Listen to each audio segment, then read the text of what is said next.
Hi everybody, welcome to Gunpla TV. Hey guys. Brought to you by HobbyLink Japan. This is episode 168. 168, sick. And Ryan, you look pretty happy because we got some new Star Wars stuff, right? We have Star Wars coming out the wazoo galaxy. All right, so Ryan, I'll let you talk about the new Star Wars that came, and then I'll talk about the new Gundam. So do you want to go first? Okay, yeah, let me go first. Okay.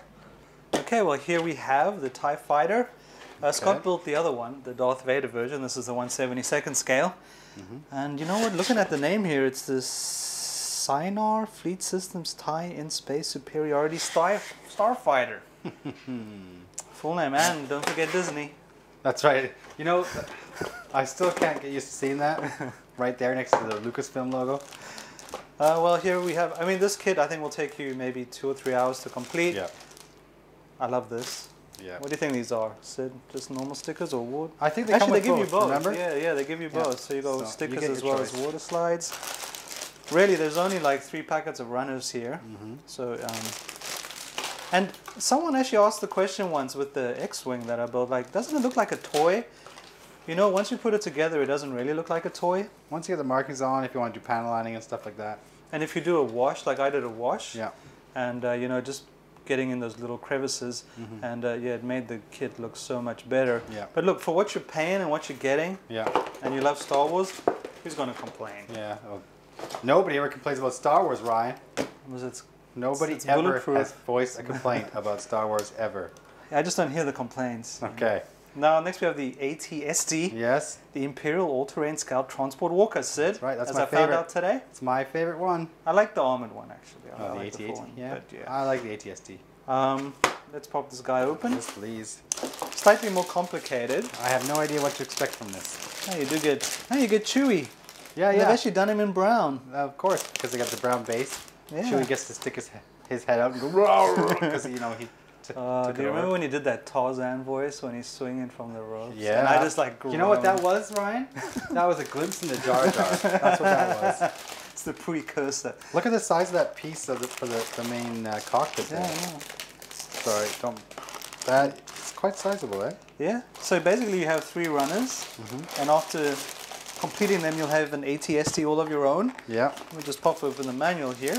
I'm interested to see, once you get it built, kind of how it moves, how the legs work. Yeah. Because it should be able to move, It should right? move. Yeah. The manual's pretty standard. I find the design of these manuals really cool. But Yeah, that's I really basically everything in the back. You get your water slide and your stickers, basically the Imperial emblems. Yep. And the base is quite cool, actually. It's like, you know... Some Earth. So yeah, that's the new kit's very cool. Yeah, I love the AT-ST. Yeah. Okay. And so there is actually something else as well, but let's let you talk about Gundam. Okay, yeah, we did have some Gundam kits come in today as well. I gotta show them to you right now.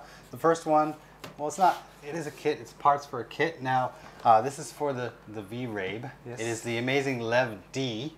I think there's an amazing Lev B or something, Lev A. That came out previously. This comes with the Dengeki Hobby magazine that just came out yesterday in stores in Japan here. So now, to fully show what this thing can do, you need to have an assembled V-Rabe, and then you need to have the assembled Lev set that came out previously, and I haven't had time to do any of that. However, I have assigned I've assigned these tasks to a couple people. Hi guys, we're back. Hey guys. Today there are 4 girls on the show instead of just 2. And on the next episode of Gunpla TV. And Anna and I built the Kotobukiya kits. I've got KOS-MOS from Xenosaga. And I have a RAcaseal from Phantasy Star Online. Anna and Lindsay are going to be here talking about the HGV Rabe and the Lev sets. So did you have enough time to finish your kit in between all the cutscenes? Yes, I did, and I love cutscenes. Okay, so I'm going to kick it off with KOS-MOS from Xenosaga. Now I chose this model to build because I was a big fan of Xenosaga back in high school, and KOS-MOS is a badass. Right now I've got her posed with the Dragon Skull in Saber mode, but as you can see she comes with all of her weapons and attachments such as the X-Buster. Now KOS-MOS is mostly pre-painted, but her weapons are not. So if you want all of the details in, you might need to paint the X-Buster as well as her impact cannon and a few other pieces. She also comes with handguns, the hand Vulcan, so it's really a nice kit. Her faces also come pre-painted, and there are 4 optional faces to choose from. 1 with the red eyes, and 3 with blue eyes, looking in different directions. And if you want to paint the face yourself, you can use the decals to put them on. If you want her to stand up, you may need to replace her back piece here with the one that has a peg hole in it. And you can buy the Kotobukiya stands to properly set her. Okay, so this is the RAcaseal, the Redria version from Phantasy Star Online. I have not played Phantasy Star Online, but I picked this because my brother has, and I was really interested in watching him play when I was in high school. This is not from the same game I watched him play, but it's a pretty cool kit. She has a lot of different hair pieces instead of different face pieces, I noticed. You can give her all kinds of different looks, and that's kind of neat. On the back, as you might have seen when we first introduced these kits, there's an extension, a clear extension piece that you can build and attach her cat so it's floating behind her, which I think is really cute. Of course, she comes with a bunch of weapons too, like the Soul Eater and a saber, all kinds of crazy weapons that you can't possibly put on her all at once. And I'm not going to put them on her right now because the hands I have on her are all runner-built hands. She does come with PVC hands that will hold weapons better, but I'm a glutton for punishment, so I built the hands from the kit instead. All in all, it was a pretty good kit. I needed to glue a couple of parts on her hands to keep them together, but if you just use the PVC hands, that won't be a problem. So one thing I didn't realize about this kit, unfortunately, until I was done, is that you can actually build a short version or a tall version.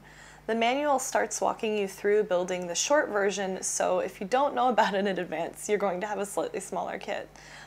You can't build both bodies, so you have to pick one, but I think that's a pretty cool option. I haven't noticed that in kits before now.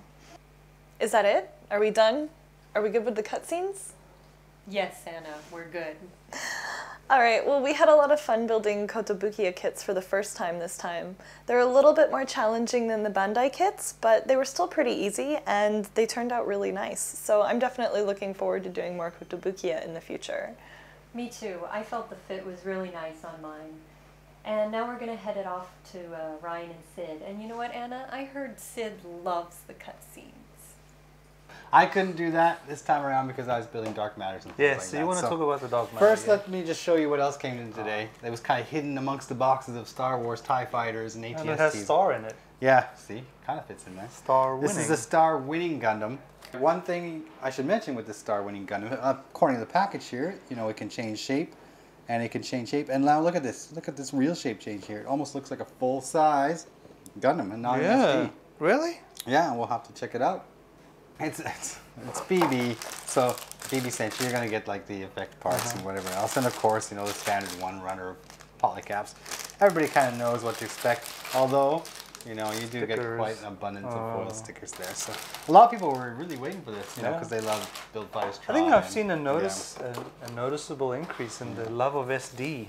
Yes, probably maybe because of how much it's featured on Gundam Build Fighters. Oh, yeah, so that's true. I'm putting this aside right now. I have something in this box to talk about, but you're gonna go first with R2-D2, are you not? Oh, I am. Yeah, give me a minute to get set up with this guy. Okay. So Sid, bleep bloop bleep bleep bleep. Did you totally understand what I said? I also speak droid. Yeah, I bleep, just bloop, said bloop, what's your bloop. bank account details and. I'll transfer that right now. Well, finally, Kyoto Revo, I guess. Has released their R2-D2. This is the one I was most excited about. Yeah, I love him. I mean, I'm a huge fan of R2. Yeah. And seeing him here. I mean, he does move. Look, he doesn't have the jetpacks from the prequels. Thank God. Sorry, guys. Squirt oil. Yeah, he doesn't squirt oil. Sorry, I shake him up a bit. This is the episode 4 R2-D2 that doesn't do much of anything. Yeah. He just makes noises. His head rotates. Okay. But as you will see here, he's with his buddies. Yeah. And we're chilling. Yeah, we've spoken about these other two Kyoto Revo figures. Yeah. We've got R2-D2 there and the Stormtrooper just chilling. And the little hard drive droid or whatever, you know. The original USB. R2's a bit soft on that droid. You know? He's like, whoa, hey, baby. Okay. He also comes with a well, okay, what is this? This replaced, so you can pop off his feet. Okay. And he then has a base. Okay. And you plug it in there, and then basically, there you go. You can just push him around.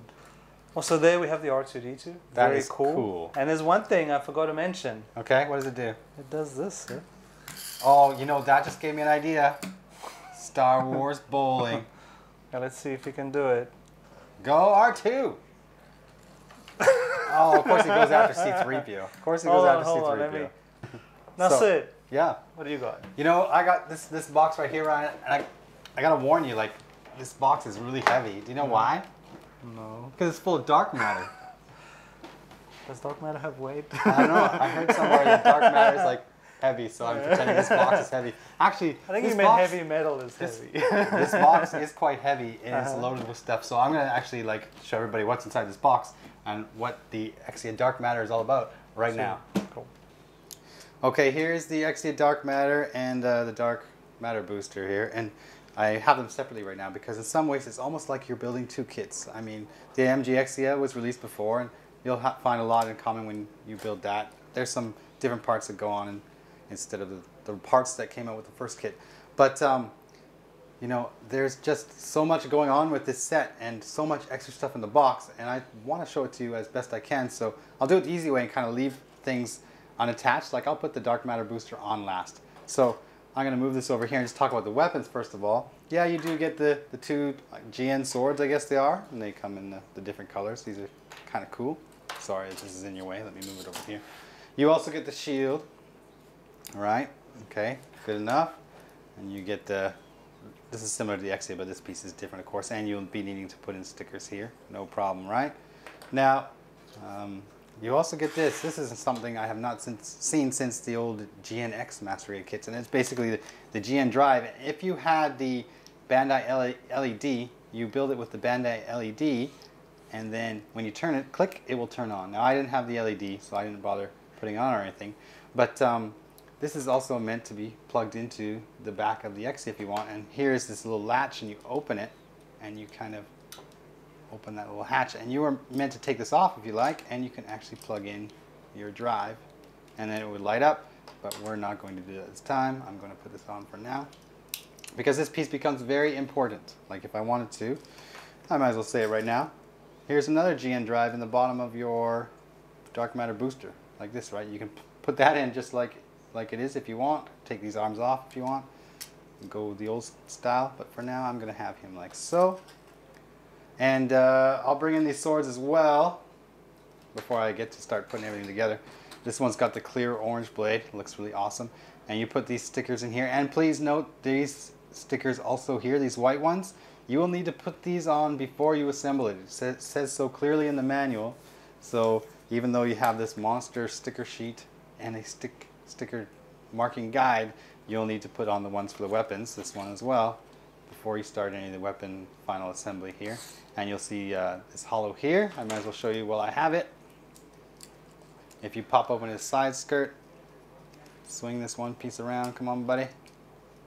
You have this kind of like peg here. This is meant for you to attach your weapons. Alright, get on there. Well, that's a sizable blade. Yeah, I know. And of course you mount the other one to the other side, right? And he's just looking monstrous. This guy's totally gothic. You think so? You think it's because of the black and the red?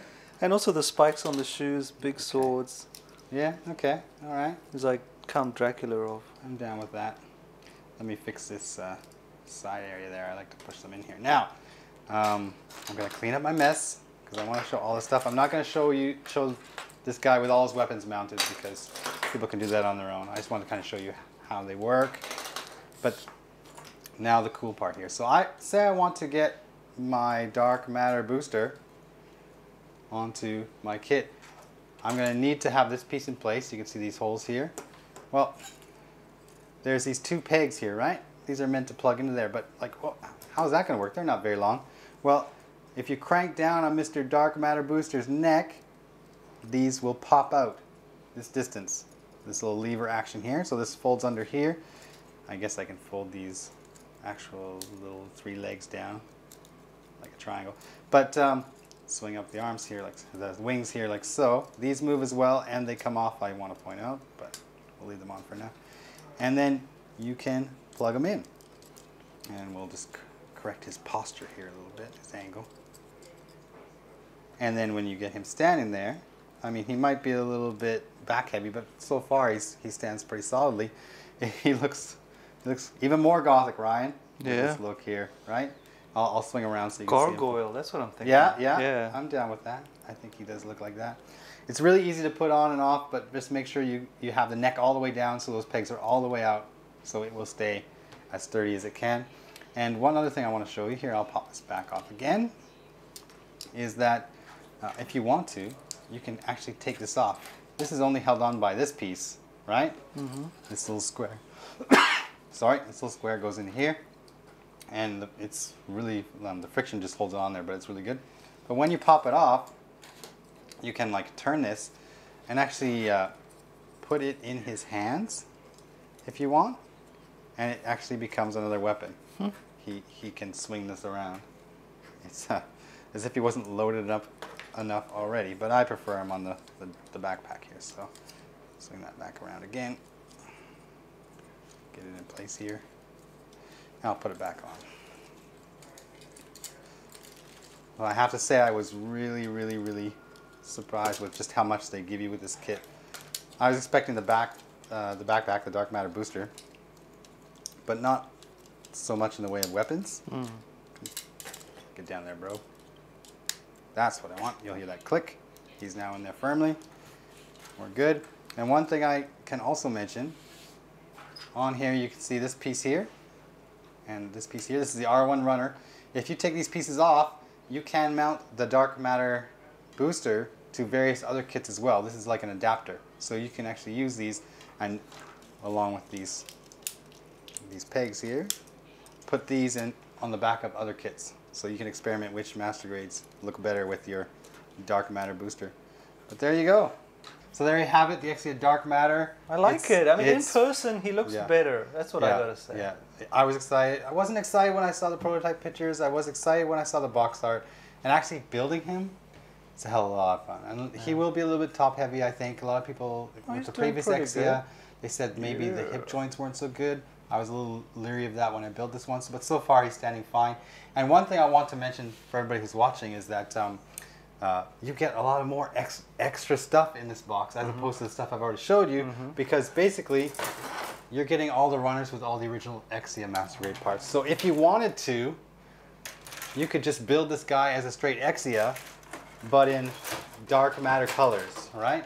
And that's pretty awesome. Like, you have a ton of stuff in this box that's not even meant for this kit, but you can kind of swap it out and customize your Exia if you want. So, you know, Bandai, they do this all the time, especially when they're doing kind of kit bash kind of kits we've seen on the Gundam Build Fighters. But you know, talking about loose hips, you know, loose hips. That was like 5 minutes ago, ships. but yeah, you know. No, loose lips sink ships. Loose hips is the girl I want to meet. Okay, so normally this is the part where we do comments, but we are so busy today. And Sid is almost and I'm leaving for vacation in a few days, and I'm really trying to get everything straightened out before then. We will have an episode we're hoping to shoot and edit before I go. Yeah, I might have a kit ready. Yeah. Oh, you got some Star Wars stuff to build this weekend, son. But so I'm going to leave the comments and the winners of these kits that we had announced last week. I'm going to leave them until next week. Okay, so people who haven't commented yet, you have another chance. Please comment on episode 167 if you want a chance at those kits still. Yeah. But comment on this episode because it's cool. Although we're not giving away any kits in this episode. Okay, and we love comments. Oh, of course. There's lots of stuff to talk about. Yeah, all day long. And next episode, we will be giving away those things, and then I'm out of here for 2 weeks. I might be doing some Gundam searching back in Canada because it's been so long. But you know, take a holiday. I'm gonna take a holiday. Yeah, I guess if we're rolling down the episode. Yeah, what do you want to say? Down the episode, just my usual. You know, we're on Facebook, YouTube, Twitter. Yeah. We have HobbyLink Tumblr. TV, Tumblr. We have a ton of amazing groups on HobbyLink TV. Actually, check them out, especially for any Q&A. You know, just once again, we're brought to you by HLJ.com, HobbyLink Japan. Please buy your stuff from us. Yeah. And Sid? Yeah. Well, I was really excited for the Star Wars stuff, but it came in just before I had to leave, so I'm not gonna get a chance to build it. Yeah, I know. Next month, though, I'll be back at the end of this month, March. I'm sorry, next month is March. I will be back at the end of March, hopefully coinciding with the release of the Master Grade XX. That's how I plan my vacations, around with Gundam releases. So we will get that on the show, hopefully as soon as it comes out. We'll make sure you guys see it. All right? Sweet. See you later. See ya.